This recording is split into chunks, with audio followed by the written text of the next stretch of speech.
करतो, परंतु एक 2-4 दिवस मीच इथे नसल्यामुळे थोडासा उशिरा का होईना परंतु अतिशय मनापासून आज या पत्रकार बांधवांच्या सत्कार समारंभाचा कार्यक्रम आपण या ठिकाणी आयोजित केलेला आहे. त्याच्यामुळे बिलेटेड पण मनापासून आपल्याला सगळ्यांना या पत्रकार दिनाच्या निमित्तानं मनापासून शुभेच्छा देतो. आपलं सगळ्यांचं मनापासून कौतुक करतो. या कार्यक्रमाच्या आधी लक्ष्मण आबा सूर्यवंशींना जो मानाचा पुरस्कार या ठिकाणी मिळाला, जीवन गौरव पुरस्कार मिळाला, त्यांचं मनापासून अभिनंदन करतो. बांधवांनो, आज मला वाटतं मी देखील 15-20 वर्षापासून आपण पत्रकारितेच्या या पत्रकार दिनाच्या कार्यक्रमाच्या निमित्तानं आपण सगळेजण एकमेकांचे शुभेच्छा देतो, घेतो, चर्चा करतो.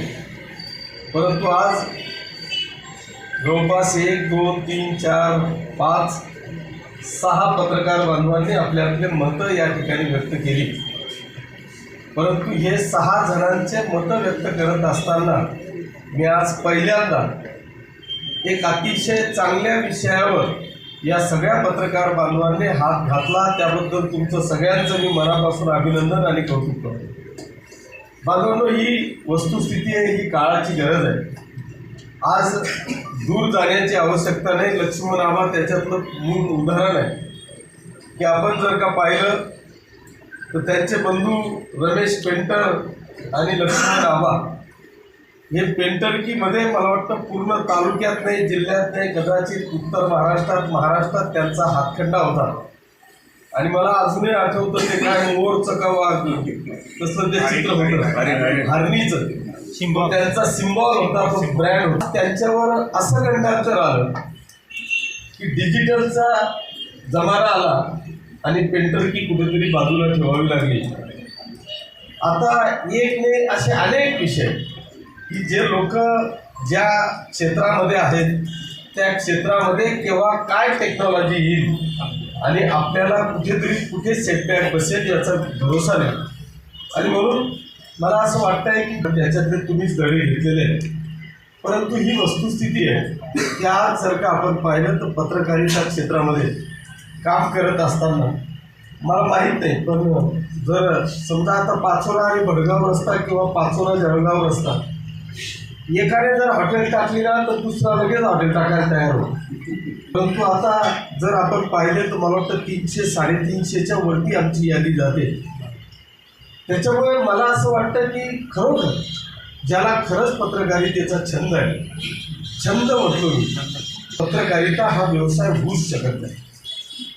समाजाबद्दल त्याला खरोखर तळमळ आहे, त्या समाजाकरता काहीतरी मला करायचं आहे याची जाण आहे. अशाच लोकांनी जर का पत्रकारितेचा छंद जोपासला तर आणि तरच त्या पत्रकारितेला सुद्धा न्याय मिळू शकतो असं माझं मत आहे. कारण शेवटी हे सगळं करत असताना हा व्यवसाय नाही, हा छंद आहे. आणि छंद व्यक्ती आपल्या स्वतःचा उदरनिर्वाह जोपासून आपल्या स्वतःचं कुटुंब, आपला व्यवसाय, आपला परिवार, आपली मुलं बाळ या सगळ्यांना जोपासून यांना सांभाळून आपल्या पत्रकारितेचा छंद हा जोपासायचा आहे. नाही तर मग हा माझा व्यवसाय आहे असं म्हणून जर का कोणी करत असेल तर मग ते मला असं वाटतं की जी काय तुम्ही प्रगतीच्या दिशेने जाण्याची वाटचाल शोधत असाल तर ती मला वाटतं अधोगतीच्या दिशेने जाण्याची वाटचाल आहे असं माझं मत आहे. अनेक मी राजकीय लोकसुद्धा पाहिले की त्यांनी तुटपुंज्या विषयाकडे लक्ष घातलं, कठोर धंदे जीवनभर केले आणि राजकारणात ते यशस्वी होऊ शकले नाही. व्यवसायाचा एक चांगला विषय तुम्ही या ठिकाणी काढला. मला हेच म्हणायचं आहे की तुम्ही पत्रकारितेचा बेनिफिट निश्चित घ्या, पण तो कुठे घ्यावा हे सांगायची वेळ मला वाटते येऊ नये. आपण पत्रकारितेचा बेनिफिट घ्यावं. तो पत्रकारिता ब्लॅकमेलिंगसाठी नसावी. पत्रकारिता एका चांगल्या व्यवसायासाठी, चांगल्या कारणासाठी, तिचा चांगल्या लोकांकडून जर का कोणी उपयोग करत असेल तर मला वाटतं तो अतिशय चांगला विषय आहे. मला म्हणजे जसं तुम्ही रोखोक बोलले तसं मी धाडस करतोय थोडंसं रोखोक बोलायचं, परंतु हा चांगल्यासाठी आहे. हा हे असा चुकीचा विषय म्हणून मी कोणाला तरी आजच्या या चांगल्या दिनी पत्रकार दिनी असं काही कोणाला दोष पाचतोय असं जर कोणी म्हणत असेल तर मी त्याची दिलगिरी व्यक्त करतो. परंतु खऱ्या अर्थाने आपल्याला जर का पुढे जायचं असेल, राजकारणात असंच काही लोकांचं झालं की त्यांनी पूर्णपणे वाहून दिलं आणि परिवाराकडे दुर्लक्ष झालं. त्याच्यामुळे आज अनेक राजकीय लोक उद्ध्वस्त झालेले मी माझ्या डोळ्यांनी पाहिले. त्याच्यामुळे पहिल्यांदा मला माझा परिवार, माझं कुटुंब, माझा व्यवसाय हे सांभाळून मला राजकारण करता येईल का हा प्रयत्न मला वाटतं राजकीय लोकांनी केला पाहिजे. त्याच पद्धतीने पत्रकारांनी सुद्धा आपल्याला आपला कुटुंब, आपला परिवार, आपला व्यवसाय हे सांभाळून मला पत्रकारिता करता येईल का, जर असं केलं तर ते मला वाटतं धाडसाचं होईल. आबांनी काही गोष्टी सांगितल्या, तुम्हाला हे आहे मग ते नाही, हे आहे मग हे नाही. मला असं वाटतं की काळजीराची वर पाहिजे उदाहरण होईल. याच्याकरता आपण सगळ्यांनी एकत्रित यावं लागतं. इथे अशी परिस्थिती आहे, एक तर आपल्या डोक्यात पीठ नाही आणि जवळपास 10 फूट झाले तुमच्या पत्रकारांना. याचा ठीक आहे ना, युनियन असावी, एक संघ असावे, संघटना सगळ्या असाव्या, पण जेव्हा पत्रकार म्हणून आम्ही एकत्रित यावं त्यावेळेस सगळ्या संघटना, सगळे विचार बाजूला ठेवून सगळ्या पत्रकारांनी मला वाटतं एकत्रित आलं पाहिजे. सगळ्यांनी एकमेकांकरता झटलं पाहिजे, एकमेकांच्या संकटात उभं राहिलं पाहिजे. या मताचा मी 100% आहे. बांधवांनो, आपल्याला खरोखर व्यवसाय करायचा असेल, आता CN चौधरी सर आहे, आयुष्यभर प्राध्यापक म्हणून ते राहिले शेवटपर्यंत. आता रिटायरमेंट झाले तरीसुद्धा आपला छंद सोडला नाही. मी झुमटे साहेबांचं मनापासून अभिनंदन करेन.